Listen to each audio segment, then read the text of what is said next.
कृष्णं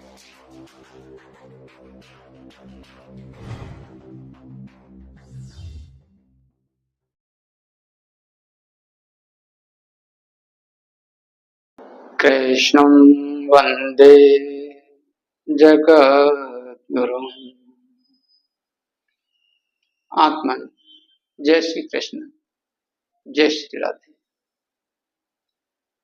घर गृहस्थी के काम, व्यापारिक या ऑफिशियल जो भी कार्य हैं उनको करते हुए भगवान का स्मरण कैसे रख सकें, किस तरह से उनका चिंतन कर सकें, इसके लिए मैं आपको आज के वीडियो में बताने का प्रयास करूंगा। और ये देख लीजिए कि मन से चिंतन तो होता ही रहता है, भले संसार का हो, अपनों का हो, या फिर किसी ने हमें पीड़ा दी हो उसका हो। कहने का मतलब है कि मन कभी रिक्त नहीं रहता है। इसे तो खुराक चाहिए, चिंतन करने की खुराक चाहिए, दौड़ने की खुराक चाहिए, इससे नहीं बैठता है। तो इसलिए चिंतन तो करना ही है, तो क्यों न भगवान का चिंतन किया जाए। भगवान का चिंतन करने से एक लाभ और होता है आत्मन, कि अगर हमें भगवान का चिंतन करने से अभ्यास हो गया, उनका स्मरण करते रहे, उनका नाम जब मन ही मन करते रहे, तो हृदय में सूक्ष्म रूप से उनके संस्कार जमेंगे। जैसे संसार के संस्कार जमे हुए हैं, तो बिना याद किए संसार हमें याद रहता है। इसी तरह से धीरे धीरे नाम जप करते करते भगवान के संस्कार हमारे हृदय में जम जाएंगे और ज्यादा प्रयास नहीं करना पड़ेगा और वो हमें याद स्वयं बने रहेंगे। तो इसके लिए दो रूप हैं भगवान के, एक विराट रूप और एक सूक्ष्म रूप। अब आप विराट रूप देख लीजिए।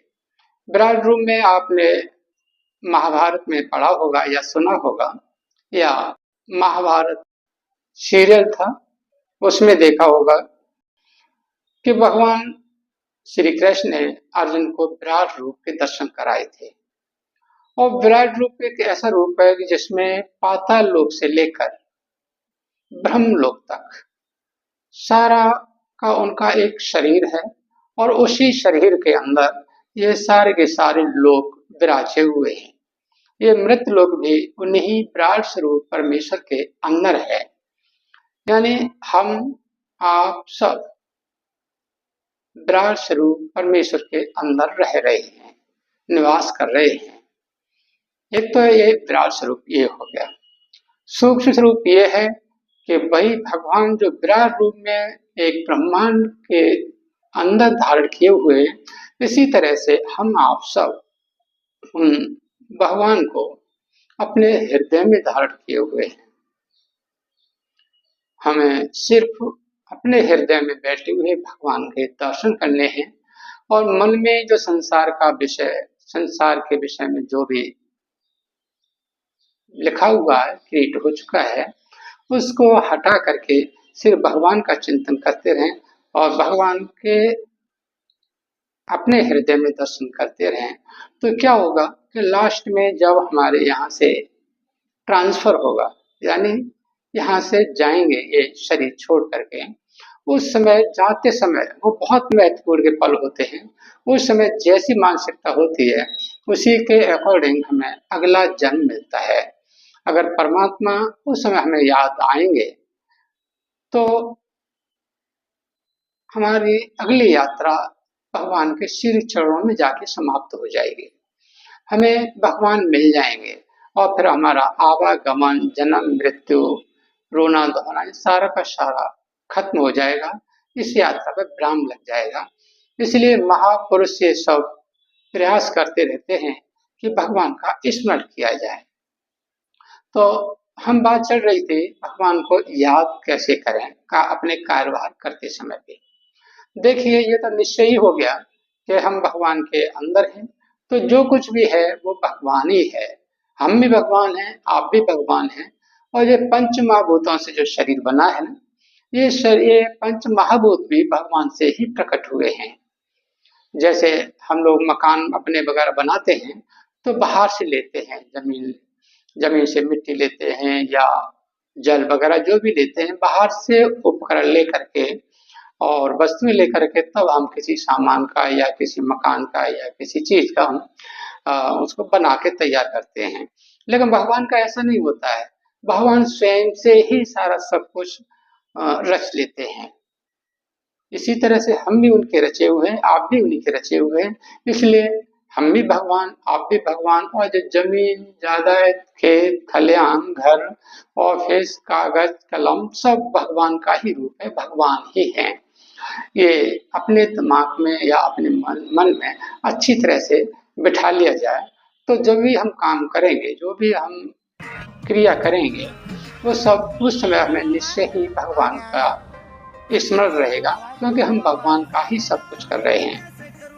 अच्छा, एक सिंपली एग्जाम्पल ये देख लीजिए कि जैसे मान लीजिए कोई किसी फैक्ट्री में काम करता है और उसका कोई सेठ है, तो काम करने वाले हर कारीगर का या हर वर्कर का दिमाग यही रहता है कि हम उन सेठ जी की फैक्ट्री में काम करते हैं।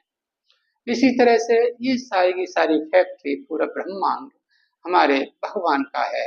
हम जो भी कर रहे हैं भगवान का ही कर रहे हैं, और भगवान ही हमें प्रसाद रूप में हमारा जो भी पारिश्रमिक है, वेतन है, वो भगवान देते हैं। इस तरह से दिमाग में अच्छी तरह से बिठा लिया जाए तो बहुत सुगम जीवन हो जाएगा, एकदम रसमय जीवन हो जाएगा। जैसे मिठाइयाँ हैं, मिठाइयाँ चीनी से यानी शक्कर के साथ मिलकर के ही रसमय होती हैं। अगर शक्कर हटा दी जाए या शक्कर न मिलाई जाए तो कोई स्वादिष्ट नहीं होंगे, कोई स्वाद नहीं होगा, भले ही कितने अच्छे अच्छे प्यारे प्यारे रंग हों उन मिठाइयों पर, लेकिन भी कोई टेस्ट नहीं आएगा। इसी तरह से भगवान यदि हमारे जीवन में आ जाएं, उतर जाएं, अगर उन्हें शामिल कर लें, तो फिर निश्चय ही हमारा जीवन रसमय हो जाएगा। इसके लिए ज्यादा प्रयास करने की आवश्यकता नहीं है, सिर्फ अपने अंदर बैठे हुए भगवान का चिंतन करते रहना चाहिए, नाम जप करते रहना चाहिए मन ही मन में, कृष्ण कृष्ण कृष्ण कृष्ण।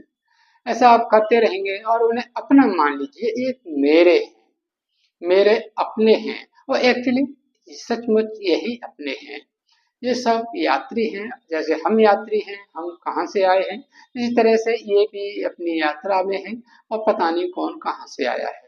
और फिर यहाँ हमारे वेटिंग रूम में जितना समय है इस मृतलोक में, इस समय पूरा होने के बाद हम सब अपने अपने गंतव्य स्थान की ओर चले जाएंगे, है ना। इसलिए इन लोगों से किसी से भी कोई राग द्वेष नहीं, हमारे जिसके प्रति जो भी कर्तव्य है निष्ठा पूर्वक को निभाना चाहिए और सबसे प्रेम से रहना चाहिए।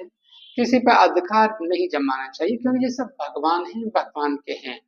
जितना हो सकता है उतना दो, प्रेम दो, सहायता दो, जो भी हो दो। अगर प्रेम करेंगे ना इन सबसे, तो प्रेम में लेना नहीं होता है, सिर्फ देना होता है। आप देते रहिए, जितना हो सके देते रहिए। और अगर हम भौतिक रूप से नहीं दे सकते हैं तो मानसिक रूप से दीजिए, देते रहिए देते रहिए, सचमुच बहुत अच्छा आनंदमय जीवन हो जाएगा। तो इसमें मुख्य बात ये कि एक तो ये देख लीजिए कि सारा जो कुछ भी भगवान का है, क्योंकि पूरा ब्रह्मांड विराट रूप में भगवान ही है और सूक्ष्म रूप से हमारे शरीर में विराजमान है। तो हम भी भगवान के हैं और भगवान का चिंतन करते करते करते करते, उनको याद करते करते, तो हम भी भगवान जैसे स्पष्ट हो जाएंगे, जो कि हैं भगवान आंतरिक रूप में हैं। तो फिर स्पष्ट रूप से प्रकट हो जाएंगे। जैसे मक्खन होता है ना दूध में मिला हुआ, दूध में जब मिला हुआ मक्खन है तो उसे पहचान नहीं पाते हैं, पता नहीं लगता मक्खन है। जब उसको फेंटते हैं, चलाते हैं, मथते हैं, तब उसमें मक्खन प्रकट हो जाता है। इसलिए कृष्ण कृष्ण मथते रहिए मन ही मन में। संसार को भी मथते रहते हैं, संसार से एक साइड में रख दीजिए और फिर कृष्ण को बैठा लीजिए और फिर मन ही मन में रटते रहिए, मथते रहिए, तो ऑटोमेटिकली वो मन में, मस्तिष्क में आप प्रकट हो जाएंगे, वो अपने आप प्रकट हो जाएंगे और आपको भी लगने लगेगा कि मैं कृष्ण स्वरूप हूँ, कृष्ण जैसा ही हूँ। फिर देखिए, सचमुच विश्वास कीजिए, बहुत आनंदमय हो जाएगा जीवन। और ये सारा का सारा सिया राम में सब जग जाने, सारा का सारा संसार ये जग सिया राम में हो जाएगा। या फिर वासुदेव सर्वमिति, अर्थात जो कुछ भी है सब भगवान ही है, वासुदेव ही है, ऐसा चिंतन कर लीजिए। फिर देखिए, अगर आपको वीडियो अच्छा लगा है, अगर एक बात में ये अगर समझ में ना आए तो बार बार देखिए, सुनिए, रिपीट कीजिए, और बार बार दोहराने से वो बात पक्की हो जाती है। प्रसन्न रहिए और उनको प्रसन्नता दीजिए, जप कीजिए और सुखी रहिए। जय श्री राधे, जय श्री कृष्ण। हमारे महाराज जी के मुख से आपने जो भगवत चर्चा सुनी, आपको भगवान के श्री चरणों में ले जाने वाली है।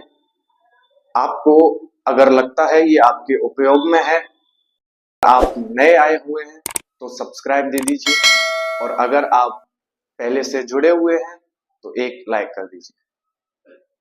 धन्यवाद।